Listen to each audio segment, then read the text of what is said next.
my mark sheet. Guys, welcome back to my YouTube channel. I hope this video finds you in good health. And before starting the video, please do like, comment, share and subscribe to my YouTube channel and share the link with your friends, your juniors, जिससे कि उनकी भी help हो जाए. तो इस video में आपने जैसे कि टाइटल देख ही लिया है कि इस वीडियो में मैं बताऊंगी कि मेरे को कैसे 92.50 अपने बीएड में मार्क्स मिले हैं, which is a good percentage. And आप और कैसे अपने मार्क्स इंप्रूव कर सकते हो. आपके 96 एंड 97 भी आ सकते हैं, जो मैं भी आपको टिप्स एंड ट्रिक्स बताऊंगी जो मेरे को नहीं पता थी क्योंकि मेरे पास कोई था नहीं गाइडेंस के लिए. But here I am for you. So without any further delay I start the video. So the first topic is note making, कि आपको नोट्स कैसे बनाने हैं.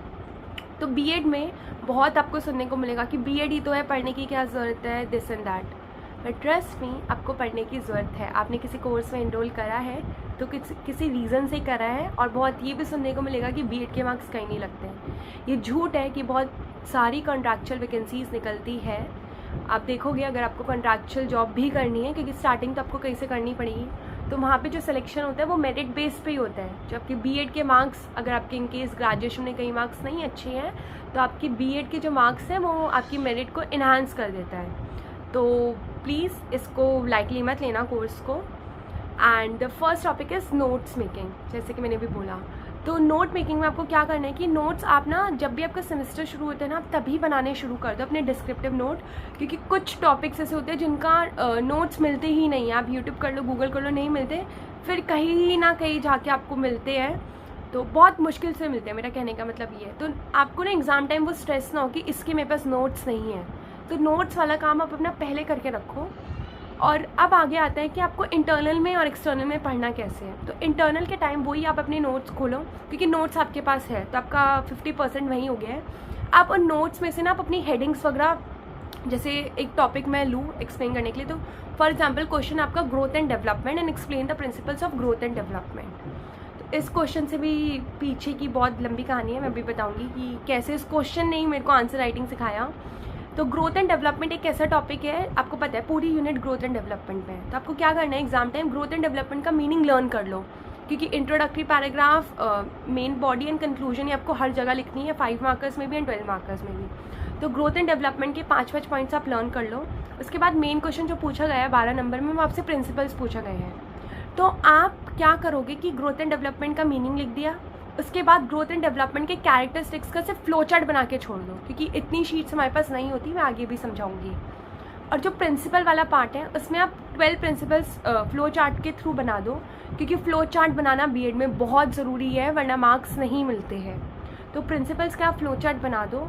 एंड 12 में से इतनी शीट्स नहीं होती है जैसे मैंने बोला, तो 12 में से 8 पॉइंट्स आप प्रिंसिपल के एक्सप्लेन कर दो और कंक्लूड कर दो. आपको ऐसे आंसर लिखना है.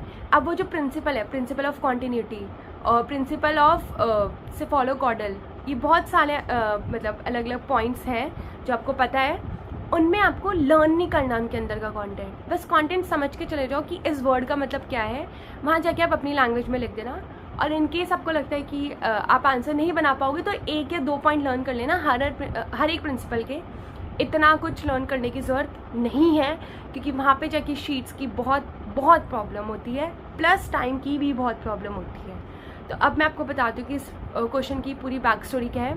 तो सीडीपी जो फर्स्ट सेमेस्टर में फर्स्ट या बीएड का एग्ज़ाम देते हो अपना, तो उसमें मेरे साथ क्या हुआ था कि मेरे को कुछ पता ही नहीं था कि किस क्वेश्चन में, मतलब कितने नंबर के क्वेश्चन में कितना लिखना चाहिए. मेरे को कुछ आइडिया नहीं था. मेरे साथ इंटरनल में तो हुआ था कि 25 नंबर का मेरा पेपर छूट ही गया था ऑलमोस्ट, क्योंकि हमारे इंटरनल 75 मार्क्स के होते हैं. और एक्सटर्नल में भी सेम चीज़ हुई. एंड ये जो प्रिंसिपल वाला क्वेश्चन जो मैंने बताया है, इसी क्वेश्चन में ना मैंने 12 प्रिंसिपल्स लिख दी थी और 12 की 12 मैं एक्सप्लेन करने बैठ गई. और मेरे को पता ही नहीं चला कि मेरे कब 3 घंटे में से 2.5 आवर जा चुके थे, और जो 5 मार्कर्स थे फिर वो मेरे रह गए. तो आप ये गलती बिल्कुल मत करना. आपको जो आंसर्स लिखने हैं, आपको कितना आंसर लिखना है, आपको सिर्फ 7 to 8 पेज लिखने हैं. मतलब 4 पेज एंड 8 साइड्स, या फिर 3.5 पेज 7 साइड्स. इससे ज़्यादा मत लिखना. Now coming to next thing, अगर कोई भी टॉपिक है जिसके नोट्स नहीं मिल रहे तो आप वो भी मेरे को कमेंट डाउन कर देना. I will make a video on that. अब नेक्स्ट थिंग है कि जब भी आप अपना इंटरनल दे रहे हो, एक्सटर्नल दे रहे हो, इंटरनल में तो मे बी आपको एक्स्ट्रा शीट्स मिल जाए, बट एक्सटर्नल देते वक्त ये पॉइंट ज़रूर ध्यान रखना पेपर आते ही अगर स्टार्टिंग के वो 5 मिनट निकाल लिया आपने तो आपका पूरा पेपर बहुत स्मूथली जाएगा, और वो 5 मिनट में ही आपने ध्यान नहीं दिया तो पूरा पेपर आपका बहुत स्ट्रेस में आ जाओगे, बहुत एंग्शियस हो जाओगे पेपर देते वक्त। तो काउंट नंबर ऑफ शीट्स कि वो जो आपको जो बंडल मिला है वो कितने पेज का मिला है। वो पेज आपको मिलते हैं, इस बार मेरे को लास्ट सेमेस्टर का 4th का याद है 32 पेज थे। तो डिवाइड कर लो कि 4 12 नंबर के क्वेश्चन आप इतने पेज में आपके हो जाने चाहिए। आपके पास ऑप्शन भी नहीं है और उनके पास एक्सेल शीट वहाँ पे होती भी नहीं है क्योंकि यूनिवर्सिटी का रूल है। एंड इतने पेज में आप 5 नंबर के क्वेश्चन करोगे। तो ये वाला count number of sheets and distribute your time. 12 number का एक क्वेश्चन आपका 20 से 25 मिनट में हो जाना चाहिए। एंड फ्लो चार्ट्स ज़रूर बनाना, फ्लो चार्ट्स के बिना मार्क्स नहीं मिलते। जैसे कि मैंने बोला कि हार्ड वर्क के साथ स्मार्ट वर्क भी बहुत ज़रूरी है, बीएड में तो specially. Then next thing, use blue and black pen. ये आपको लग रहा होगा कि क्या बच्चों वाली बात है, बट नहीं, आपको ब्लैक पेन और ब्लू पेन यूज़ करना है, नीटली अपना पेपर करना है। ये सब चीज़ें मैटर करती है। अब हैंड राइटिंग तो आप इम्प्रूव नहीं कर सकते, आप इतने बड़े हो गए हो, आपके पास जो हैंड राइटिंग आप उसी से लिखोगे, बट पेपर को तो आप एटलीस्ट नीटली लिख सकते हो। तो so the next point was use blue and black pen. And आपको पेपर कैसे अटैम्प्ट करना है। पेपर में आप पहले इंट्रोडक्शन लिखो, चाहे वो 5 नंबर का क्वेश्चन हो चाहे वो 12 नंबर का क्वेश्चन हो। और बहुत क्वेश्चन ऐसे होंगे जिसकी जो पॉइंट्स है मेन बॉडी में लिखा है वो किसी और की कंक्लूजन में चला गया, किसी की कंक्लूजन किसी की इंट्रो बन गई। ऐसे बीएड में बहुत होता है, तो कभी मत फीलना कि तो आंसर रिपीट हो रहे हैं। BEd is all about this. तो इंट्रोडक्शन, मेन बॉडी, कंक्लूजन बहुत अच्छे से लिखना। And next, no overwriting. जो पेज है मैंने बताया कि बहुत ही लिमिटेड पेज मिलते हैं। मेरे से भी गलती हुई थी अपने फर्स्ट सेमेस्टर में और सेकंड सेमेस्टर में, और 4th वाला सेमेस्टर में गलती नहीं हुई, सिर्फ फर्स्ट सेकंड मतलब मेरा पूरा 1 साल चला गया था जब मैंने इतनी ओवर राइटिंग कर दी थी। क्योंकि और जब मैं घर पे थी तो मेरे को लग रहा था मेरे को कुछ नहीं लर्न, और वहाँ जाके मैं देखती हूँ तो शीट से कम पड़ जाती है। तो ओवर राइटिंग मत करना, डू डिस्ट्रीब्यूट ऑफ पेज, अपना अच्छे से पेपर करना। Then make flow chart. पहले फ्लो चार्ट बनाओ। अगर ग्रोथ एंड डेवलपमेंट पूछा है, अब ग्रोथ एंड डेवलपमेंट में तो इतना हमारे पास कंटेंट नहीं होगा, तो उसके कैरेक्टरिस्टिक्स उसके साथ एक्सप्लेन करो। कैरेक्टरिस्टिक्स को एक्सप्लेन करने से पहले फ्लो चार्ट बनाओ, अट्रैक्टिव फ्लो चार्ट बनाओ, वो क्लाउड वाला बनाओ, बॉक्स वाला बनाओ।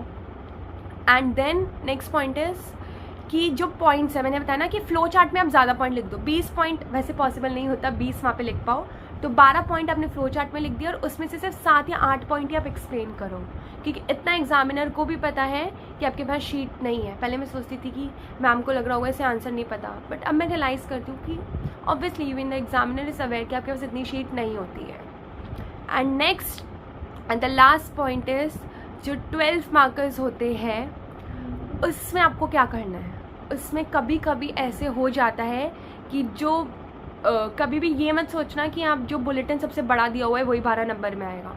हाँ, पॉसिबिलिटी होती है, वो आता है, बट कभी कभी बहुत छोटे छोटे पॉइंट्स भी 12 नंबर में आ जाते हैं। तो जो ट्रिक आपको अपनानी है उसके ऊपर कि आपको क्या करना है, उसको इलैबोरेट कैसे करना है आंसर, कि जो पॉइंट दिया हुआ है, जो पूछा गया है, उसके अगर आपके पास कम पॉइंट है तो इसका मीनिंग, उसके कैरेक्टरिस्टिक्स, उसके फंक्शन, जो जो अपने बुलेटिन्स में आपको अपना कोर्स याद आ रहा होगा कि उस टाइम क्या था, वो एक्सप्लेन कर दो। लास्ट में जाके उससे कुछ कनेक्ट करके 1-2 पॉइंट अपने भी बना दो। जो 12 नंबर का जो आपके वहाँ क्वेश्चन पूछा गया है, 5 पॉइंट अगर आप पढ़ के आए हो, क्योंकि आप तो प्रिपेयर करके लाए थे वो 5 नंबर के हिसाब से, कुछ 1-2 पॉइंट अपने ऑन द स्पॉट सोचो, उसके बारे में हिंदी में सोचो, फिर उसको इंग्लिश में कन्वर्ट करके लिख दो। क्योंकि ट्रस्ट मी, मेरे साथ सेकेंड सेमेस्टर में असेसमेंट वाला एक कोर्स है, उसमें मेरे को एक क्वेश्चन नहीं आता था, 12 नंबर का क्वेश्चन मैंने ऑन द स्पॉट बना के लिखा था और मेरे को भी मार्क्स मिले थे। सो ये कुछ टिप्स थी, ट्रिक्स थी which I would like to share with you. And कोई भी टॉपिक आपको लगता है कि आपको नोट्स नहीं मिल रहे हैं तो कमेंट कर दो, I will make notes for you and I will make more videos for you. जो भी डाउट्स है कमेंट सेक्शन में ज़रूर बताना। एंड ये 92.50 के पीछे की जो मेरी जर्नी है उसमें यही सारी चीज़ें, आंसर राइटिंग ये है जिससे मेरी बहुत हेल्प करी है। प्लस जो आपके मूक के एग्ज़ाम्स है, जो फ्रेशर्स है वो मूक के बारे में अवेयर नहीं है, तो I separately make a video on that कि मूक क्या है, मूक की एनरोलमेंट कब शुरू होती है, एंड जो भी आपके डाउट्स हैं। Also I will be making a video on my entire BEd journey. तो आप चाहते हो कि मैं वो वीडियो बनाऊँ जल्दी से जल्दी, तो do let me know in the comment section. Because मेरा मानना ये है कि बहुत सारी चीज़ें हैं जो कॉलेज आपको नहीं सिखाता, बट इंडिविजुअल लेवल पे एक अगर आपने टीचिंग प्रोफेशन चूज़ करा है तो आपको वो चीज़ें पता होनी चाहिए। So that's it for today's video. Do like, comment, share and subscribe to my YouTube channel and hit the bell icon for further updates. Thank you everyone. Keep supporting. Best of luck.